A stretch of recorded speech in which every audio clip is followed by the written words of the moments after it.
কি বলবো ভাইব আসলো, একটা স্পিরিট আসলো, এটা যেন আমরা নষ্ট না করি। আমার মনে আছে বৈশাখী টেলিভিশনে একটা লাইভ প্রোগ্রামে এক ছোট্ট মেয়ে প্রশ্ন করতেছে যে হুজুর আমি তো রোজা রাখতে চাই, আম্মু আমাকে রাখতে দেয় না, তো আম্মুকে একটু বলে দেন যাতে আমাকে রাখতে দেয়।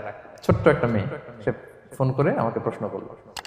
তো দেখেন যে এটা ওই বাবা মায়ের তো গর্ব করা উচিত যে আমার ছোট্ট মেয়ে 7 বছর 8 বছর, যদিও এখনো ফরজ হচ্ছে না, আরো কয়েক বছর পরে হবে, কিন্তু সে রাখতে চায়, সে সেলিব্রেট করতে চায় সে আমাকে। তো আমরা যেন তাদেরকে বাধা না দেই, আমরা যেন তাদেরকে ইন্সপায়ার করি। আমার মনে আছে আমি ছোটবেলা, তখন আমি মাদ্রাসায় ভর্তি হই নাই, আমি তখন স্কুলে পড়তাম, তো খুব ছোট, কিন্তু আমি রোজা রাখতে চাইতাম, আব্বা আম্মা দিতে চাইতো না। আমার দাদি আমাকে বলতো যে তুমি একটা কাজ করবা, তুমি সকালে স্কুলে যাবা, দুপুর 12টায় ফিরে আসবা, এসে খেয়ে ফেলবা, তো হাফ রোজা হয়ে গেল, অর্ধেক। এরপরের দিন আবার সকালে না খেয়ে যাবা, দুপুর 12টায় এসে খেয়ে ফেলবা, এনাদার হাফ, তো 2 হাফ মিলে একটা হয়ে গেছে। এইভাবে আমি অনেকগুলো রোজা রাখছিলাম ওই বছর। এখনো এই স্মৃতি আমাকে স্মৃতিকাতর করে। আমার দাদি, যে আমার দাদি নাই, চলে গেছেন, আল্লাহ আমাকে জান্নাত নসিব করুক, আমরা দোয়া করি। কিন্তু আজও আমার কাছে এই নস্টালজিয়া ফিলিংটা হয় যে আমি কিন্তু এইভাবে রোজা রাখছিলাম ছোটবেলায়। আমাদের বাচ্চারাও তাই করে। সো ওদের মধ্যে যে এই আবেগ, এই উচ্ছ্বাস, এটাকে যেন আমরা নষ্ট না করি। বাট লিগালি তাদের উপর রোজা ফরজ হয়নি, প্রাপ্তবয়স্করা রাখবে, তাইলে ওদের রাখা লাগবে না। নাম্বার 2, মাজনুন, পাগলদের উপর রোজা ফরজ হয় না। যারা পাগল তাদের উপর ফরজ হয় না। একটা হাদিস শোনাই, আল্লাহ রাসূল সাল্লাল্লাহু আলাইহি ওয়াসাল্লাম বলেছেন, আমি সবকিছু খুব প্রিসাইজলি বলছি যেহেতু আমাদের সময় কম।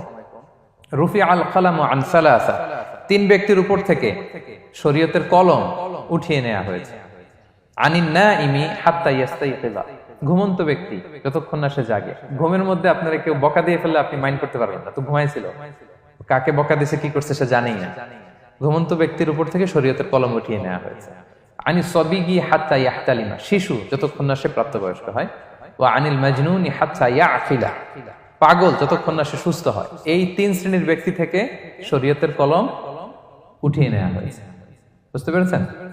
আচ্ছা, 2টা গেল। 3 নাম্বার হচ্ছে মারিদ। আপনি যদি খুব অসুস্থ হন তাহলে আপনি রোজা ভাঙতে পারবেন, যেটা আমরা ওই যে ইন্ট্রোডাক্টরি ডিসকাশনে বলেছি যে অসুস্থ হলে আপনি রোজা ভাঙতে পারবেন। 4 নম্বরে হচ্ছে মুসাফির, ট্রাভেলার, যদি আপনি লম্বা সফর করেন আপনি রোজা ভাঙতে পারবেন। এটা ন্যূনতম সীমা হচ্ছে 48 মাইল। তাই বলে কেএল থেকে পেনাং যাচ্ছেন আর রোজা ভেঙে ফেললেন, এটা করা যাবে না। আবার এখানে যদি আপনার সফরের পেরেশানি থাকে, খুব কষ্ট, তাহলে আপনি এই সুযোগটা নিতে পারবেন। কিন্তু আল্লাহ বলেছেন ওয়া আন তাসুমু খায়রুল লাকুম ইন কুনতুম তা'লামুন, যদি তোমরা রোজা রাখো এটাই তোমাদের জন্য কল্যাণ, যদিও আমি ফ্লেক্সিবিলিটি দিয়েছি। তো রাসূল সাল্লাল্লাহু আলাইহি ওয়াসাল্লামের সময় দেখা যেত যে মক্কা থেকে মদিনা, মদিনা থেকে তায়েফ যেতে প্রচন্ড গরমের মধ্যে ওনারা উট দিয়ে মরুভূমির উপর দিয়ে যেত।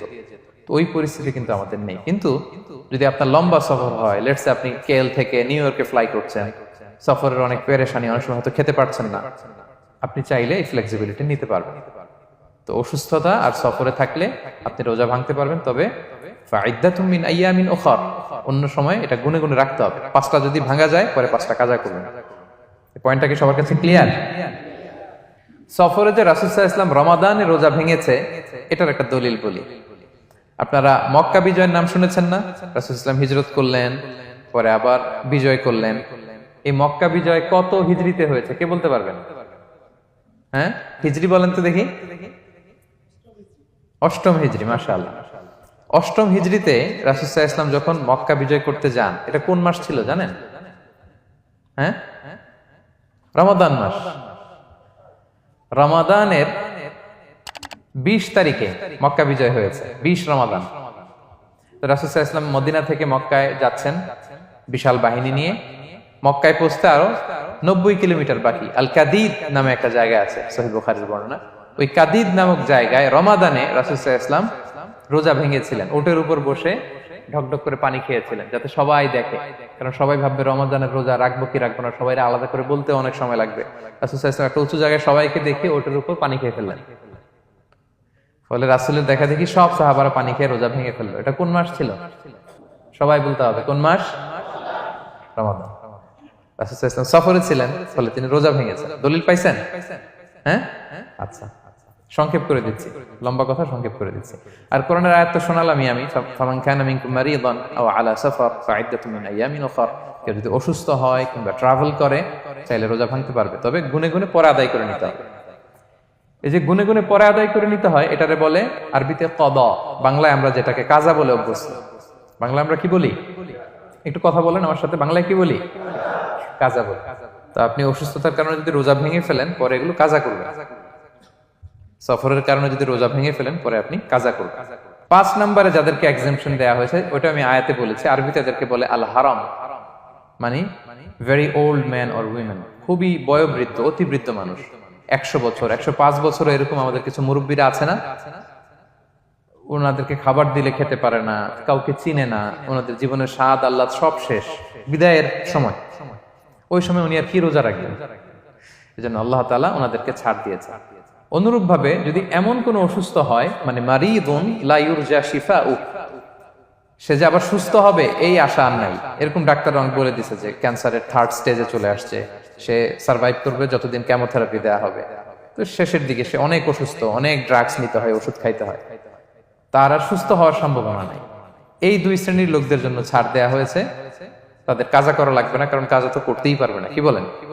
তারা ফিদিয়া দিবে। কি দিবে বলেন? কি দিবে? ফিদিয়া।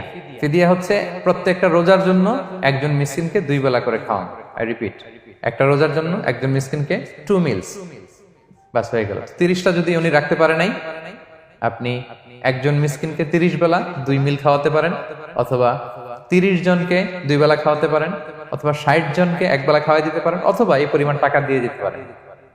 হিসাবটা সহজ হয়েছে না? লেটস সে মালয়েশিয়াতে একটা রেগুলার মিল নিতে কত লাগে?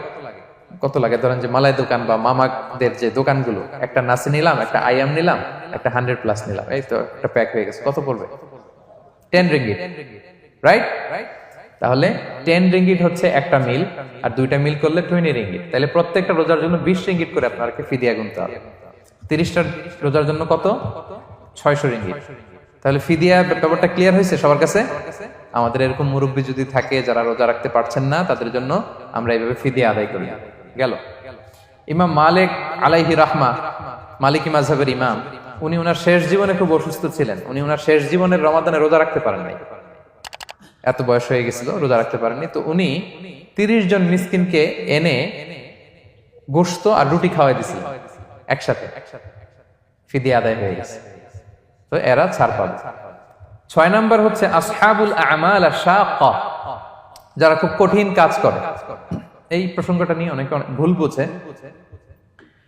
এটা হচ্ছে এমন এমন কাজ যারা করে, যারা কাজ করতে করতে অসুস্থ হয়ে যাওয়ার সম্ভাবনা আছে, মৃত্যুর মুখোমুখি বেহুশ হয়ে যাওয়ার সম্ভাবনা, হ্যাঁ, তাদের জন্য ছাড় দেওয়া। ব্যাপারটা এমন না যে কেউ মরুভূমিতে কাজ করে সে রোজা ভাঙতে পারবে, কেউ রিক্সা চালায় কেউ রোজা ভাঙতে পারবে, কেউ স্টোন ক্র্যাশে কাজ করে সে রোজা ভাঙতে পারবে, এরকম।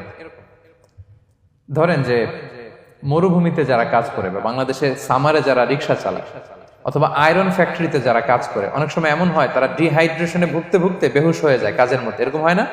হয়। তাদের জন্য ছাড়, কিন্তু তাদের জন্য রেকমেন্ডেশন হচ্ছে এটা ফরজ ইবাদত, এটা তাদেরকে রাখতেই হবে। হয়তো নাইট শিফটে কাজ করার ট্রাই করবে, অথবা সারা বছর একটু একটু জমিয়ে রোজা রাখার চেষ্টা করবে, কিন্তু রোজা তারা রাখবে, তারা সাহুর খাবে, তারা রোজা রাখা শুরু করবে। কিন্তু মরুভূমিতে কাজ করতে করতে যদি এমন হয় যে সে বেহুশ হয়ে যাচ্ছে, মরার উপক্রম, এই পরিস্থিতিতেও সে রোজা ভাঙতে পারবে না, ইসলাম এতটা কঠিন নয়। পরিস্থিতি যদি এমন হয় তখন সে রোজা ভাঙতে পারবে, পরে সে রোজাগুলো কাজা করে নেবে। আচ্ছা, তো এই জন্য এই সমস্ত লোকদের ব্যাপারে আমাদের একটু সহনশীল হওয়া উচিত। আমাদের যে ওয়ার্কাররা গরমের মধ্যে কনস্ট্রাকশনে কাজ করে, আয়রন ফ্যাক্টরিতে কাজ করে, খুব কঠিন কাজ করে, তাদের কাজের টাইমটা কমায় দেয়া, তাদেরকে সাপোর্ট দেয়া, যাতে তারা রোজা রাখতে পারে। 7 নাম্বার হচ্ছে আল হামিল, গর্ভবতী নারী। 8 নাম্বার হচ্ছে আল মুরদি, ব্রেস্ট ফিডিং মাদার, বাচ্চাকে দুধ খাওয়াচ্ছে যে মায়েরা, ওনারা রোজা ভাঙতে পারবে। যদি ডক্টর বলে যে আপনি যদি রোজা রাখেন পেটের বাচ্চার সমস্যা হবে, রোজা ভাঙতে পারবে, পরে কাজা করবে। অথবা ডক্টর যদি বলে যে আপনি যদি না খান তো বুকে দুধ আসবে কোত্থেকে, বাচ্চাকে খাওয়াবেন কিভাবে, ডিহাইড্রেশন হবে, রোজা ভাঙতে পারবে। এটার দলিলটা শোনেন, সুনানে আবু দাউদের হাদিস, আল্লাহ রাসূল সাল্লাল্লাহু আলাইহি ওয়াসাল্লাম বলেছেন, ইন্নাল্লাহ আযজা ওয়া জাল্লা ওয়াদাআ আনিল মুসাফিরি শাতরাস সালাহ আল্লাহ তাআলা মুসাফিরের জন্য নামাজকে অর্ধেক করে দিয়েছেন কসর, ওয়াসিয়ামা আনিল হামিলি ওয়াল মুরদি, আর গর্ভবতী নারী আর দুধ খাওয়াচ্ছে এমন মায়ের জন্য আল্লাহ সিয়ামকে এক্সামশন দিয়ে দিয়েছেন, ছাড় দিয়েছেন, তারা চাইলে রোজা ভাঙতে পারবে। ক্লিয়ার? 9 নাম্বার হচ্ছে মেনস্ট্রুয়েশনাল পিরিয়ড যাদের হয়, যে বোনদের পিরিয়ড হচ্ছে মাসিক, রোজা রাখবে না, যতটা ভাঙ্গা গেল পরে আদায় করে নিবে।